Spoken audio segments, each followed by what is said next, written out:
اعوذ باللہ من الشیطان الرجیم بسم اللہ الرحمن الرحیم حسب معمول نیک برو نیکی پھیلاؤ اس مہم میں کیونکہ ہم نے ٹاپک جو چھیڑا ہوا تھا تاریخ کے اوراق کی روشنی میں اور مختصر ترین الفاظ میں وہ تھا اسلامی لیڈر اسلامی کمانڈر حضرت خالد بن ولید رضی اللہ تعالی عنہ کا. اس پہ آلریڈی 3 پارٹ بن چکے ہیں چھوٹے چھوٹے، اور آج چوتھا پارٹ ان کے ہی متعلق ان ٹوٹی پھوٹی زبان کے ساتھ بیان کرنے کی جسارت حاصل کروں گا، جس کے اندر 2 ہی ٹاپک ہوں گے. نمبر 1، حضرت خالد بن ولید رضی اللہ تعالی عنہ کو ان کے سلاری کے منصب سے ہٹانا، اور دوسرا آپ رضی اللہ تعالی عنہ کی وفات اس پہ بات رکھوں گا. تو جلدی کیجیے، اپنے کاموں کو سائڈ پہ رکھیے اور آ کے موبائل اور ٹی وی پہ بیٹھ جائیے اور سنیے آپ کے لیڈر، آپ کے کمانڈر، آپ کے سپاہی سالار، آپ کے ہیرو کو ایک دوسرے ہیرو نے سپاہی سالار کے منصب سے کیوں ہٹایا، اس پہ بات رکھیں گے اور سمجھنے کی کوشش کریں گے. اور مسلمانوں کی صفوں کے اندر بجائے انتشار کے، بجائے غم و غصہ کے، اس کو مختصراً بیان کر کے کوشش کریں گے کہ وہ کیا حکمت عملی تھی حضرت عمر فاروق رضی اللہ تعالیٰ عنہ کی، کہ انہوں نے حضرت خالد بن ولید، جن کو سیف اللہ کا بعد میں خطاب دیا گیا تھا، ان کو ان کے عہدے سے کیوں ہٹایا. سب سے پہلے تو میں اپنے تمام سننے والوں کو، بچوں سمیت، السلام علیکم ورحمۃ اللہ وبرکاتہ. ساتھ رہیے گا آخر تک، اس ویڈیو کو ضرور دیکھیے گا. یقین مانیے علمی معلومات میں اضافہ ہوگا، اور ساتھ ساتھ اللہ کے ہاں صدقہ جاریہ بھی ہوگا. چلیں بات شروع کرتے ہیں کہ حضرت خالد بن ولید رضی اللہ تعالیٰ عنہ کو ان کے عہدے سے کیوں ہٹایا گیا. بھائی اور دوستوں، بہنوں اور بزرگوں، حضرت خالد بن ولید رضی اللہ تعالیٰ عنہ کی ناقابل شکست جنگی حکمت عملی اور جنگی کارناموں سے متاثر ہو کر مسلمانوں نے فتح اور کامیابی کو حضرت خالد بن ولید رضی اللہ تعالی عنہ سے منسوب کر دیا تھا، جس کے بعد حضرت عمر فاروق رضی اللہ تعالی عنہ نے فوج کی کمان حضرت خالد بن ولید سے لے کر حضرت ابو عبیدہ رضی اللہ تعالی عنہ کو سونپ دی تھی، تاکہ لوگوں کے دلوں میں اللہ کی عظمت اور خوف کا جو ایک مقام ہے وہ قائم رہے. لوگ یہ نہ سمجھیں کہ یہ تو صرف حضرت خالد بن ولید نے کیا، نہیں، حضرت عمر فاروق کی کو جو حکمت عملی تھی اس بارے میں ان کو ان کے عہدے سے سبق دوش کروانا، وہ یہ تھا کہ یہ سارے کا سارا کام اللہ ہی کی مرضی سے ہوا، لیکن وسیلہ جو کہ خالد بن ولید رضی اللہ تعالیٰ عنہ بنے. لہذا مسلمانوں کی صفوں کے اندر اس مینٹلی لیول کو کلیئر کیا جائے کہ سارا کچھ کرنے والا کون ہے؟ اللہ ہے.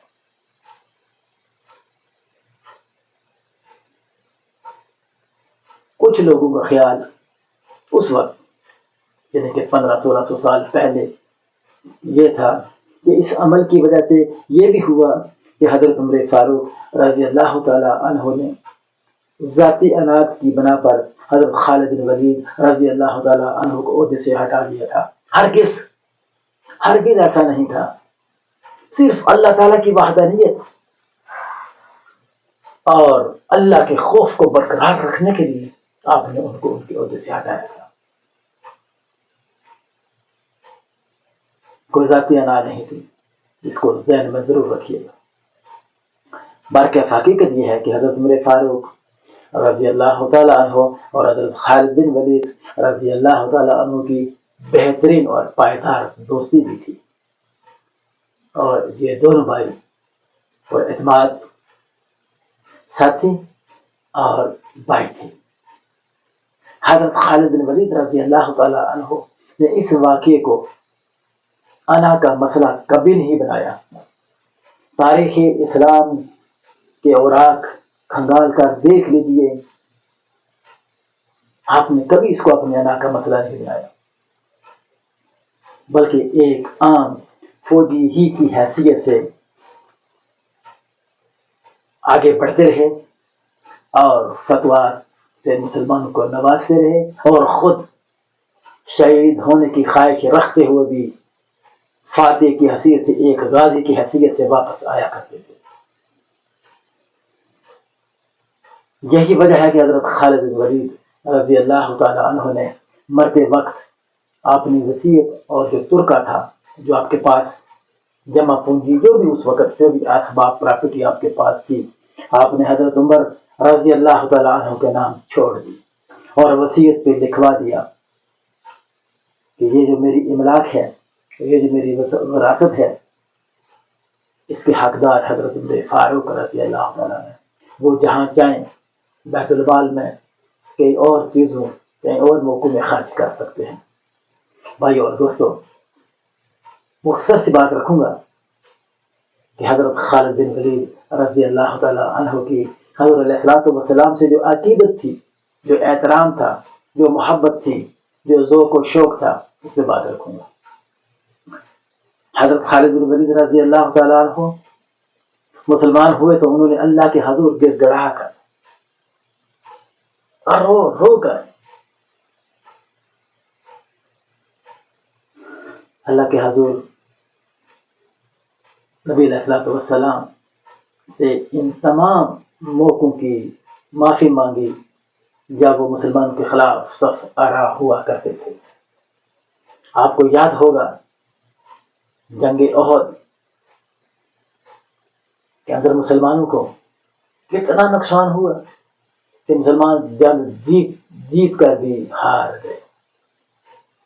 ایک پورا واقعہ ہے، ایک پورا ٹاپک ہے کہ اس کی بیس کیا تھی اور مسلمانوں نے اس بیس کو کیسے چھوڑا اور پھر ناکامی کا سامنا کرنا پڑا. لیکن اس کے اندر حضرت خالد بن ولید کی جو جنگی حکمت عملی ہوتی ہے بیفور اسلام، انہوں نے اس کو امپلیمنٹ کیا اور پیچھے سے آ کر مسلمانوں پہ جو حملہ کیا، اس میں نبی علیہ الصلوۃ والسلام کے دندان مبارک بھی شہید ہوئے، آپ کے چچا حضرت حمزہ علیہ السلام بھی شہید ہوئے، اور یہ جنگ بھی جیتی ہوئی ہار گئے. رسول اللہ صلی اللہ علیہ وسلم سے عقیدت کا یہ عالم تھا کہ حجۃ الوداع کے موقع پر جب مینا میں حضرت علیہ الصلوۃ والسلام نے حلق کروایا، یعنی سر کے بال منڈوائے، تو آپ رضی اللہ تعالیٰ عنہ نے حضرت علیہ الصلوۃ والسلام کے چند بال لے کر اپنے امامہ میں رکھ لیے. سبحان اللہ، سر پہ جو امامہ ہے اس پہ اندر رکھ لیے. بعد میں وہ بال اپنے امامہ یا ٹوپی میں سی لیے تھے، یعنی کہ ان کو پرماننٹلی محفوظ کر لیا تھا. سبحان اللہ. میدان جنگ میں اسی امامہ کے ساتھ جاتے تھے اور فاتح کی حیثیت سے واپس آتے تھے. جب تک زندہ رہے وہی امامہ باندھتے اور امامہ کے ساتھ وہ ٹوپی بھی اوڑھتے جس کے ساتھ آپ نے نبی علیہ الصلوۃ والسلام کے بال مبارک سی دیے تھے. آپ دیکھتے ہیں کہ اس مرد مجاہد جس کی طاقت، جس کے حوصلے اور جس کے ویژن نے آج سے 1600 سال پہلے اس دنیا میں بہترین حکمت عملی، بہترین جنگی کارناموں کے ساتھ مسلمانوں کو فتوحات سے نوازا، اللہ کے فضل و کرم سے۔ دیکھتے ہیں کہ ان کا آخر وصال کیسے ہوا۔ حضرت خالد بن ولید رضی اللہ تعالیٰ عنہ جیسے جرنیل، سپاسیدار، ہیرو شاید ہی اس دنیا نے دیکھے ہوں۔ جتنی جنگوں میں وہ شریک ہوئے، جتنے زخم ان کے جسم پر لگے، کسی اور کا مقدر نہیں ہوئے، لیکن شہادت کی تمنا کرتے رہے۔ آپ صلی اللہ علیہ وسلم کے بستر مرگ پر یہ الفاظ تھے، دیکھیں اعزاز دیکھیے کیا ہے: میں نے بے شمار جنگیں لڑی، یہ نبی صلی اللہ علیہ وسلم کے الفاظ ہیں، میں نے بے شمار جنگیں لڑی اور ہر جنگ میں شہادت کا طلب رہا۔ میرے جسم کا کوئی حصہ ایسا نہیں جو خنجر، تلوار یا نیزے کے زخم سے نشان آلود نہ ہوا ہو۔ پھر بھی میں نے میدان جنگ کے بجائے بستر پر ایک بوڑھے اونٹ کی طرح مر رہا ہوں۔ یہ حضرت خالد بن ولید رضی اللہ تعالیٰ عنہ کے وہ سنہری گولڈن ورڈز ہیں جو آپ نے زندگی کے آخری لمحوں کے اندر لکھوائے۔ 100 سے زائد جنگوں کا اس زمانے میں رونما ہونا اور حضرت خالد بن ولید کا ان میں حصہ لینا اور شہید نہ ہونا، ان کو یہ غم کھائے جا رہا تھا۔ آگے دیکھتے ہیں پھر کیا ہوا۔ کسی بزدل کی آنکھوں کو نیند نصیب نہ ہو، کسی بزدل کی آنکھوں کو نیند نصیب نہ ہو، یعنی موت کے خوف سے کبھی جنگ میں پیچھے نہیں ہٹا، بلکہ شوق شہادت میں سینے پر زخم اور پورے جسم کو چھلنی کروا دیا، لیکن افسوس شہادت کا رتبہ نہ پا سکا۔ آپ رضی اللہ تعالی عنہ کی جو موت ہے، جو آپ کا آخری وصال ہے، وہ بستر المرگ پر بیماری کی وجہ سے اختتام پذیر ہوا۔ انا للہ و انا الیہ راجعون۔ ان کا جو مزار ہے وہ شام میں ہے۔ یہاں دنیا بھر سے لوگ اس ہیرو کو دیکھ، اس ہیرو کی قبر کی زیارت اور اس قوی جرنیل کی زیارت اور ایک ایسے سپاہ سالار کی زیارت جس نے غیر مسلموں کے نیندوں کو حرام کیے رکھا، جب لوگ ان کے بارے میں پڑھتے ہیں، سنتے ہیں، تو پھر شام کا رخ کرتے ہیں۔ وہاں جا کر اس جلیل القدر صحابی رسول، عاشق رسول کی قبر کی زیارت کرتے ہیں اور خراج تحسین بھی پیش کرتے ہیں۔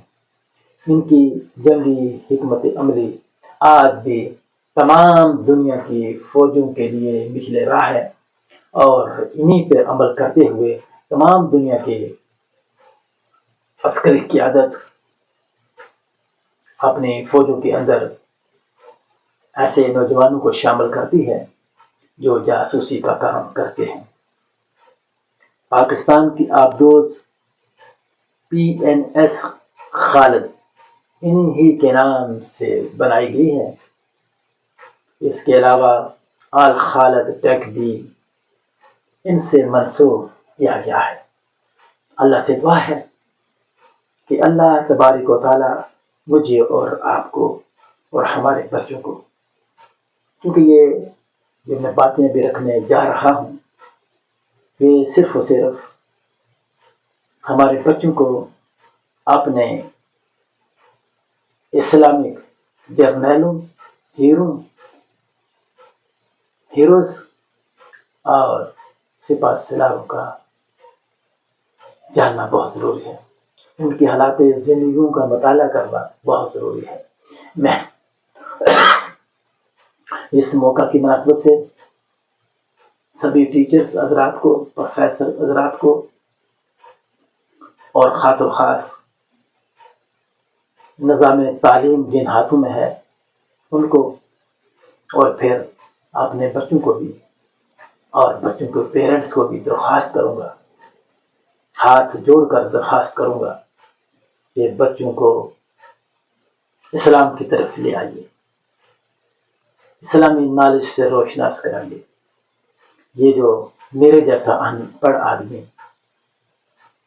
حضرت خالد بن ولید، حضرت ابو سفیان رضی اللہ تعالیٰ عنہ پہ بات مختصراً رکھ چکا ہے، انشاءاللہ اس سلسلہ کو آگے بڑھاتے ہوئے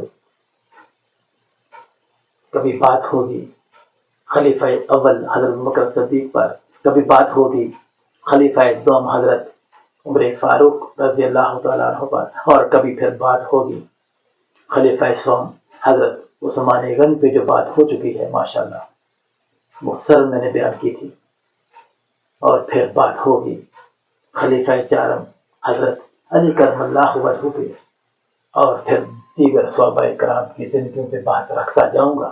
اگر اللہ نے زندگی دی، آپ لوگ بھی باقی 2030 کو ضرور سنیے گا، اور آپ کے بھی نالج میں اضافہ ہوگا، اور کرامین کاتبین کی جو ڈپٹیاں ہیں وہ دے رہے ہیں، اور اس دنیا سے جانے کے بعد اور پہاڑ کے برابر جو نیکیاں آپ کا انتظار کر رہی ہوں گی، ان کے لیے آج سے ہی کوشش تیز کر دیں۔ میرا اور آپ کا اللہ حامی و ناصر ہو۔